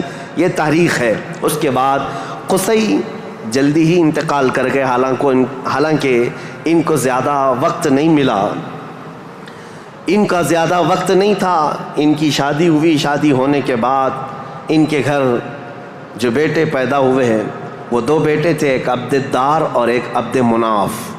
قصی نے اپنی ساری ذمہ داریاں، اپنی جانشینی عبد مناف کو دے دیا. عبد مناف یہ بہت ہی پاکیزہ اخلاق کے انسان تھے اور لوگوں میں بہت ہی معزز تھے، مکرم تھے. عبد مناف کے ذمے میں جو کام آئے تھے وہ جس طرح ان کے باپ قصی نے بانٹے تھے. اس کے بعد عبد مناف کے بیٹے پیدا ہوئے جو عرب قبیلوں میں نہیں، قریش خاندان میں سب سے افضل انسان سمجھے جاتے تھے، وہ حضرت ہاشم ہیں. ہاشم، ان کا لقب ہاشم اس لیے تھا کہ یہ اتنے فیاض تھے، اتنے سخی تھے کہ اپنا مال کا اکثر حصہ پورا حاجیوں کو کھلانے میں تقسیم کرتے تھے. ایک بار عرب میں قحط پڑ گیا تھا، لوگ بھوکے تھے اور لوگوں کے پاس مال و دولت کی کمی بہت زیادہ آ گئی. تو حضرت ہاشم نے سال بھر روٹیوں کے ٹکڑے کر کے ان کو شوربے میں ڈبو کر لوگوں کو پیٹ بھر کر کھلاتے تھے. اس لیے آپ کا لقب ہاشم ہوا. ہاشم اس ذمہ داری کو اس طرح سے سنبھالتے ہیں کہ خانہ کعبہ کی تولیت وغیرہ عبد الدار کے پاس تھی. سقایہ، رفادہ، جس کو میں ابھی نام دے کر کے جو منسٹریاں بتایا کہ یہ الگ الگ قبیلوں کے ذمے تھی. تو عبد الدار جو ایک ان کے پردادا کے ہی خاندان میں لوگ تھے، انہوں نے بدعنوانیاں شروع کی تھیں، ٹیکس لگایا، حاجیوں سے پیسہ لیا. یہ تمام چیزیں ہونے کی وجہ سے حضرت ہاشم نے وہ ذمہ داریاں بھی اپنے ہاتھ میں لے لیں. اب قریش خاندان میں حضرت ہاشم کے پاس جو ذمہ داریاں تھیں وہ یہ تھیں کہ آپ رفادہ یعنی حاجیوں کو مالی مدد دینے کے بھی آپ ہی ذمہ دار تھے. سقایہ، مینا میں حاجیوں کو پانی پلانے کے ذمہ دار بھی آپ ہی تھے. اور سدانہ، خانہ کعبہ کی چابی اور کلید بردار جو کہتے ہیں، وہ بھی ذمہ داریاں آپ نے لے لی تھی. اتنا ہی نہیں، ندوہ ایک وہاں کی ایسی بیٹھک کا نام ہے جو عدالت بھی ہے، پارلیمنٹ بھی ہے، مشورے کی جگہ ہے، جہاں سب کے فیصلے کیے جاتے تھے، وہ بھی حضرت ہاشم کے ذمے میں تھی. حضرت ہاشم، ان کا بھی معاملہ ایسا ہوا کہ انہوں نے شادی فرمائی اور ان کے ہاں ایک ہی بیٹا پیدا ہوا جن کا نام شیبہ تھا. حضرت ہاشم کے گھر ایک بیٹا پیدا ہوا شیبہ، اور اس کے بعد حضرت ہاشم کا انتقال ہو گیا. شیبہ بچپن میں ہی اپنے باپ سے محروم ہوئے اور ان کے چچا تھے مطلب، جن کا نام تھا، ہاشم کے بھائی، سگے بھائی تھے. مطلب نے یہ شیبہ کو گود لے لیا اور پرورش کی، اور اتنی اچھی پرورش کی کہ لوگ جو ہے شیبہ کو ان کے اصلی نام کی بجائے مطلب کا غلام یا مطلب کا بیٹا کہتے ہوئے عبد المطلب ہی کہنے لگ گئے. یہ عبد المطلب میرے آقا صلی اللہ تعالیٰ علیہ وسلم کے سگے دادا ہیں. عبد المطلب، ان کا اصل نام شیبہ ہے. اب یہ خانہ کعبہ کی تولیت کی ذمہ داری سب سے لمبے عرصے تک سنبھالنے والے یہی ہیں. کافی لمبا ٹائم ان کو ملا. عبد المطلب کے زمانے میں ہی وہ اصحاب فیل کا واقعہ پیش آیا جو ابرہہ بادشاہ خانہ کعبہ کو ڈھانے آیا تھا. یہ حضرت عبد المطلب کے زمانے میں پیش آیا. حضرت عبد المطلب کے بھی تقریباً کافی اولاد ہوئیں، بیٹے ہوئے 12 کے قریب ان کی بھی اولاد ہوئیں. آپ نے ایک منت مانی تھی کہ اگر میں اپنے سارے بچوں کو جوانی کے حالت میں دیکھ لوں تو ان میں سے ایک بیٹا اللہ کی راہ میں قربان کر دوں گا. جب سارے بچے آپ کے جوان ہو گئے تو حضرت عبد المطلب خانہ کعبہ کے پاس گئے اور اس کے بعد آپ نے قرعہ اندازی کی اپنے بیٹوں کے نام نکال کر کے کہ کس بیٹے کا نام نکلے گا جس کو قربان کیا جائے. تو آپ نے جب قرعہ اندازی کی تو آپ کے چھوٹے بیٹے حضرت عبداللہ کا نام نکلا. قربانی کے لیے حضرت عبداللہ کا نام نکلا۔ حضرت عبد المطلب کے وہ سب سے زیادہ محبوب تھے، نور نظر تھے۔ آپ نے سارے لوگوں سے مخاطب ہو کر کے کہا کہ اس مسئلے کو کیسے حل کریں، تو سارے لوگوں نے کہا کہ اللہ رب العزت کے معاملات اللہ کے حوالے اس کو چھوڑ دو۔ پھر آپ نے خواب میں دیکھا کہ اس کا معاملہ ایسا ہے کہ اپنے اس نور نظر محبوب بیٹے کی قربانی کی بجائے ان کی جگہ 100 اونٹ قربان کر دیے جائیں، تو 100 اونٹ قربان ہوں گے لیکن آپ کے بیٹے کی قربانی بھی مان لی جائے گی کہ آپ نے بیٹے کو بھی قربان کیا۔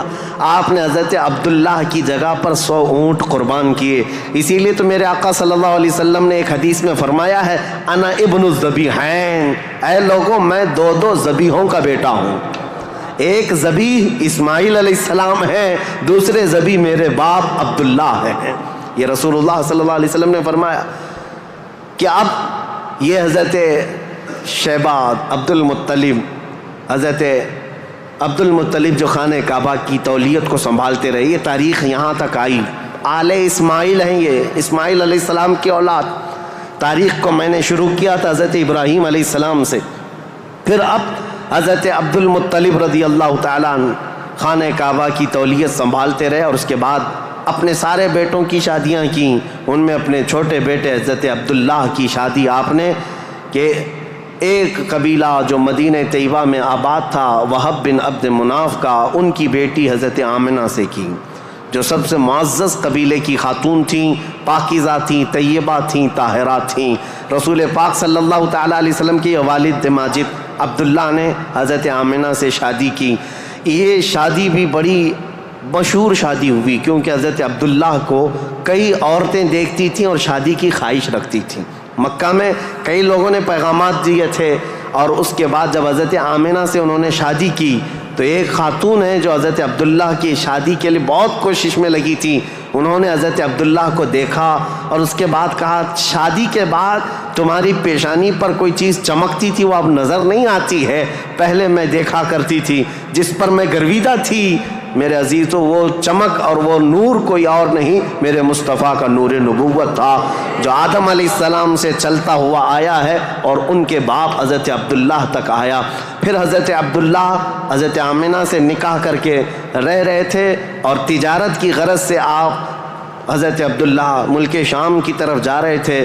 درمیان میں جو یثرب علاقہ تھا، آج کا وہ مدینۃ المنورہ ہے، وہاں حضرت عبداللہ کو کچھ بیماریاں ایسی لگ گئیں، کیونکہ یثرب جو علاقہ ہے اس کو پہلے بیماریوں کا گڑھ کہا جاتا تھا، وہاں جو جاتا بیمار ہو جاتا تھا۔ اس وقت انہوں نے وہاں کا سفر کیا تھا اور بیماریاں لگ گئی، اور آنے سے پہلے آپ کا انتقال ہو گیا، عبداللہ کا انتقال ہو گیا، حضرت عبداللہ کا۔ اور پھر چند ماہ گزرے تھے، 6 مہینے کے بعد پورے عالم میں جو ایک عجیب کیفیت طاری تھی، عرب کی یہ تاریخ میں آپ کو بتا رہا ہوں کہ یہاں پر اب حالات کیا تھے۔ حضرت آمنہ کے گھر رسول پاک صلی اللہ تعالیٰ علیہ وسلم حمل سے ہیں، لیکن اس سے پہلے میں اب پس منظر بتاتا ہوں، بیک گراؤنڈ بتاتا ہوں، دنیا میں کیا چل رہا تھا، اس وقت حالات کیسے تھے۔ اس کو میں ڈیوائیڈ کر کے اگر بتاؤں، سیاسی حالات اور مذہبی حالات۔ سیاسی حالات میں یعنی پالیٹکس کے اعتبار سے دیکھا جائے تو حکومت اور تسلط، قبضہ زیادہ کس کا تھا؟ اس دور میں سب سے بڑی 2 حکومتیں تھیں، ایک پرشین امپائر اور ایک رومن امپائر۔ روم کی حکومت اور فارس کی حکومت، ان دونوں کا بہت بڑا اثر و رسوخ تھا، پوری دنیا کی بات کر رہا ہوں، یہ سپر پاور طاقتیں تھیں۔ عرب میں بعض لوگ پرشین امپائر کے انڈر میں کام کرتے تھے، بعض لوگ رومن امپائر کے انڈر میں کام کرتے تھے۔ مذہب کے اعتبار سے ہم بعد میں بات کرتے ہیں۔ اب یہ حالات تھے کہ حکومت اور تسلط، قبضہ، سیاسی اثر و رسوخ سب سے زیادہ یہ 2 حکومتوں کا تھا، جس کی وجہ سے آئے دن نئی نئی جنگیں ہوتی تھیں۔ رومن امپائر یہ چاہتی تھی کہ دنیا پورا قبضہ کر لیں، پرشین امپائر یہ چاہتے تھے کہ پوری دنیا ہم قبضہ کر لیں۔ اس آڑ میں 2 سپر پاور کے ٹکراؤ میں پوری دنیا میں جنگیں روز روز چلتی رہتی تھیں۔ یہ حالات تھے سیاسی۔ عرب لوگوں کی خود کی کوئی حکومت نہیں تھی، ان کی خود کی کوئی حکومت نہیں تھی، لیکن وہی مکہ مکرمہ سے جو ان کے خاندانی حالات کی سرداری چلتی تھی بس. لیکن دنیاوی حکومت کے اعتبار سے یہ لوگ پرشین امپائر کے انڈر میں کام کرتے تھے یا پھر رومن امپائر کے انڈر میں کام کرتے تھے. یہ دو طرح کی حکومتیں چل رہی تھیں. اب مذہبی حالات کے اعتبار سے دیکھا جائے تو میں 4 حصوں میں تقسیم کرتا ہوں پوری دنیا کو. 4 حصوں میں فارس, جس کو آج پرشیا کہیں آپ, ایران جو آج کے دور کا ہے, اس کی سرحدیں اور بھی بڑی تھیں, بلند تھیں. پرشیا یا جس کو اس وقت پرشین امپائر کہا جاتا ہے. مذہبی حالات کیا تھے ان کے؟ مذہبی حالات اتنے خطرناک تھے کہ ان کے ہاں شروع سے کبھی ایک خدا کا تصور آیا ہی نہیں. یہ شرک میں ہی مبتلا رہی قوم ہے. ہمیشہ بتوں کی, ہمیشہ آگ کی پرستش کرنے میں سب سے زیادہ مشہور قوم ہے یہ پرشیا کے لوگ, یعنی فارس کے لوگ.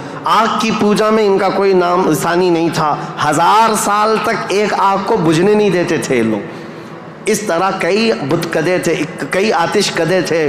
یہ فارس کے علاقے میں یہ حالات تھے کہ ایک خدا کا تو تصور ہی نہیں تھا, اور غلبہ ایسا تھا کہ جو حاکم ہوتا تھا اس کی عبادت کی جاتی تھی, جو مال والا ہے اس کے سامنے سجدے ہوتے تھے, جس کی طاقت ہے اس کے سامنے جھک جائے.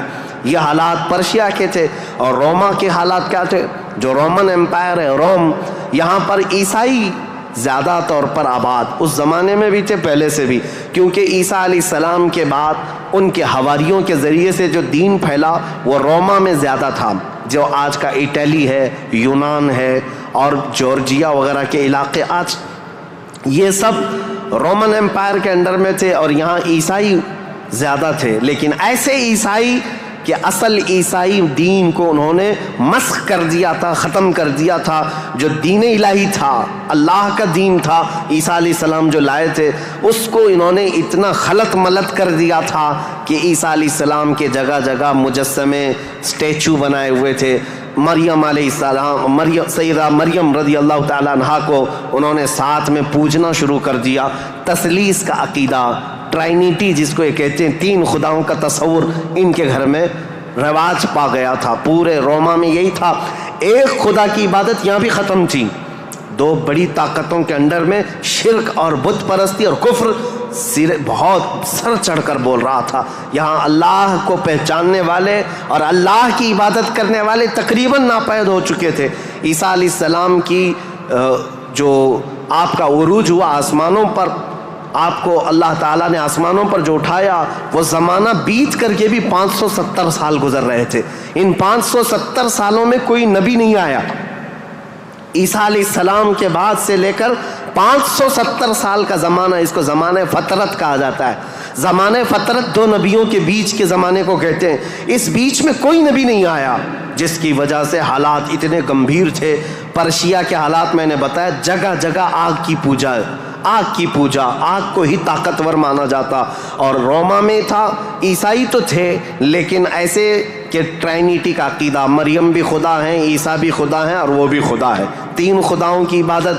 اور اس کے علاوہ راہبوں کا, پادریوں کا حال تو یہ تھا, اللہ کی پناہ, وہاں کے جو عبادت خانے تھے, جو چرچ تھے, جو کلیسا تھے, وہ عبادت کے نہیں تھے, وہ عیاشیوں کے اڈے تھے. کوئی عورت جاتی تو ان کے ہاتھ میں بچ کے باہر نہیں آتی, اس کے ساتھ وہ منہ کالا کر لیتے. یہ جو بڑے بڑے راہب تھے, ان کا حال یہ تھا.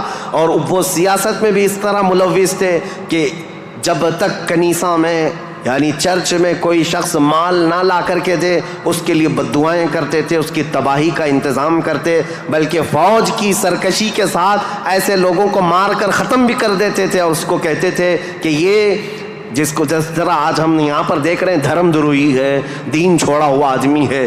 یہ عیسائیوں کا تسلط ایسا تھا, ان کا قبضہ ایسا تھا, پادریوں کا عیاشی کے اڈے بنا دیے گئے تھے. جتنے وہ عبادت خانے تھے, جتنے عبادت خانے تھے, وہ عیاشیوں کے اڈے بنے ہوئے تھے. اور ان کے ہاں یہ سب چیزیں عام, جو اخلاق دینے آئے تھے, جو اچھا مزاج دینے آئے تھے, وہی ان کے علماء, ان کے راہب پورے ایسے تسلط کے ساتھ گندگیاں پھیلا چکے تھے. یہ روما کے حالات تھے, پرشیا کے حالات وہ تھے. اب دنیا میں تیسرا ایک بڑا طبقہ جو اپنا اثر رکھتا تھا, اپنا رسوخ رکھتا تھا, وہ ہندوستان کا تھا. ہندوستان جس کو ہم اکھنڈ بھارت کہیں, یہ ہندوستان, اس کی سیمائیں, اس کی سرحدیں اتنی نہیں تھی جو آج کشمیر سے کنیا کماری تک یا گجرات سے لے کر کے بنگال کی کھاڑیوں تک ہے، بلکہ اس کی سیمائیں ایران کی سرحدوں تک پہنچتی تھی۔ افغان، پاکستان، بنگلہ دیش، نیپال جو آج ایک الگ الگ ریاستوں میں، الگ الگ ملکوں میں تبدیل ہیں، یہ سب ہندوستان کے علاقے ہوا کرتے تھے۔ ہند اس وقت کے حالات کیا تھے ہندوستان کے، میں اس وقت کی بات کر رہا ہوں، عیسیٰ علیہ السلام کے عروج آسمانی کے 570 سال کے بعد ہندوستان کے حالات بڑے دیگرگوں تھے، کیونکہ یہاں پر بھی شروع سے بت پرستی بہت زیادہ تھی، بلکہ تاریخ نگاروں نے لکھا ہے اس وقت ہندوستان کی آبادی اگر 1 کروڑ تھی تو یہاں کے خدا جو بنائے گئے تھے وہ 2 کروڑ تھے، یعنی انسانوں کی آبادی سے بڑھ کر کے خدا تراشے گئے تھے۔ ہر قبیلے کا نہیں، ہر خاندان کا نہیں، بلکہ ہر انسان کا 2 خدا، 3 خدا، 4 خدا، جس کی جیسی حیثیت ویسے خدا بنائے ہوئے تھے۔ اور یہاں پر اخلاقی حالات اگر دیکھے جائیں تو وہ بھی اس طرح کہ جیسے کل بھی میں نے بتایا تھا، کاسٹزم میں یہ لوگ ایسے ملوث تھے کہ برہمن الگ، شودر الگ، دلت الگ، چھتریہ الگ، یہ سب چیزوں کو کاسٹ میں بدل کر کے، ایسے کہ کسی دلت کو ایک مقدس کتاب چھونے کی بھی اجازت نہیں ہوتی، برہمن سے مصافحہ کرنے کی بھی اجازت نہیں ہوتی۔ اگر کسی دلت نے برہمن کی لڑکی کو چھو بھی لیا تو اس کا ہاتھ کاٹ دیا جاتا، اور اگر گیتا کے شلوک سن لیتا تو اس کے کان میں کھولتا ہوا تیل ڈال دیا جاتا تھا۔ یہ سب حالات یہاں کے تھے، یعنی اخلاقی پستی، اخلاقی گراوٹ یہاں پر بھی تھی۔ روما کے حالات بھی اچھے نہیں تھے، پرشیا کے حالات بھی اچھے نہیں تھے، ہندوستان کے حالات بھی، اور عورتوں کے لیے تو یہ اس قدر سخت تھے، اللہ اکبر۔ یہاں کسی عورت کا شوہر مر جاتا تو عورتیں ساتھ میں اپنے شوہر کی چتا کے ساتھ آگ لگا لیتی، جس کو ستی کہا جاتا تھا۔ ستی ایک رسم ہے، تاریخ میں آج بھی موجود ہے۔ بیوہ عورت کو جینے کا حق نہیں تھا، بیوہ عورت اپنے شوہر کی آگ کے ساتھ خود بھی جل جاتی تھی، وہ چاہے جوان ہو، چاہے 2 مہینے کی دلہن کیوں نہ ہو، اسے جلا دیا جاتا۔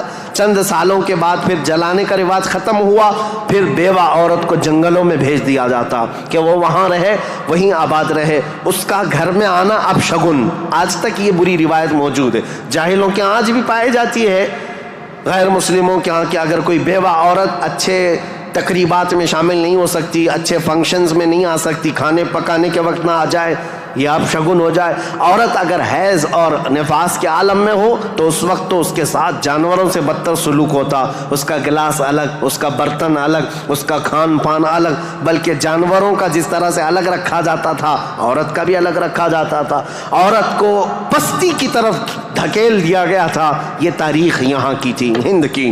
3 بڑے طبقے دنیا کے میں بتا رہا ہوں، ایک روما میں، ایک پرشیا میں، ایک ہندوستان میں۔ اخلاقی پستی اس قدر تھی، کفر و شرک غالب تھا، اور اس کے علاوہ اب چوتھی ایک قوم بچتی ہے۔ ان سب کے بیچ میں اگر کوئی تھوڑی بہت شدھ بدھ رکھتی تھی، کوئی تھوڑا بہت اچھا مزاج رکھتے تھے تو اس زمانے میں عزت تھی، تو وہ بنی اسرائیل کی تھی جو یہودی تھے، بنی اسرائیل۔ لیکن ان کے حالات ایسے تھے کہ غرور و گھمنڈ ان کو اتنا تھا کہ وہ یہ کہتے تھے کہ پوری روئے زمین پر سب سے افضل لوگ ہم ہیں، اللہ کے محبوب ہم ہیں، اللہ کے بیٹے ہم ہیں، ہم کو اللہ کبھی عذاب نہیں دے گا، کبھی اللہ ہم کو آگ نہیں دکھائے گا۔ یہ سب اتنا غرور تھا اپنے افضل ہونے کا کہ کوئی نبی آتے تو ان نبیوں کا قتل بھی کر دیتے۔ ان بنی اسرائیل نے، یہودیوں نے 10,000 کے قریب نبیوں کا قتل کیا ہے، 10,000 کے قریب نبیوں کا قتل کیا یہ بنی اسرائیل، اور اللہ کی لعنت ان پر ایسی، اللہ کا غضب ان پر ایسا، غیر المغضوب علیہم ولا الضالین پڑھتے ہیں آپ، اور قرآن پاک میں اللہ تعالیٰ نے فرمایا ہے کہ اللہ وباء بغضب من اللہ، وہ اللہ کے غضب کے ساتھ لوٹی ہوئی قوم ہے۔ یہودی جو تھے بنی اسرائیل، اس دور میں ان کا حال یہ تھا کہ تھوڑے بہت یہ بت پرستی تو نہیں کرتے تھے، دوسرے خداؤں کی طرف جھکتے تو نہیں تھے، لیکن سود خوری ان کی فطرت میں داخل تھی۔ سود اتنا کھاتے تھے کہ کسی بھی غریب کی زندگی تباہ و برباد کر دیتے۔ سود کا نظام سب سے زیادہ یہ یہودیوں کی طرف سے، اور آج بھی پوری دنیا کو کریڈٹ کے پلیٹ فارم پر لا کر کھڑا کرنے والی قوم کوئی اور نہیں، یہ اسرائیلی ہیں۔ یہ یہودی ہیں، پوری دنیا کو کریڈٹ بانٹ کر کے، ان کو قرضہ دے کر کے، ادھار دے کر کے اس پر نفع لینا، اس پر انٹرسٹ کمانا، یہ یہودی فطرت میں داخل تھا. اور یہ سود کی لعنت ان کے ساتھ آج سے نہیں پہلے سے ہے. اس کو حلال سمجھ کر کے کھاتے ہیں، اس کو ترہ امتیاز سمجھتے ہیں، اور یہ سمجھتے ہیں یہ ہماری عقل مندی ہے، ہماری دانائی ہے کہ ہم پوری دنیا کا مال اپنی طرف کھینچ لیتے ہیں. اس کو وہ اپنی عقل مندی سمجھتے ہیں، جبکہ اللہ کا غضب ہے ان کے ساتھ. یہ چوتھی قوم تھی جو برائیوں. امید کرتی ہوں آپ حضرات کو بیان اچھا لگا ہوگا. بیان اچھا لگا ہے تو ہماری ویڈیو کو لائک کریں، چینل کو سبسکرائب کریں اور پیارا سا کمنٹ کریں. اور بعد میں ملتا ہے. اللہ حافظ.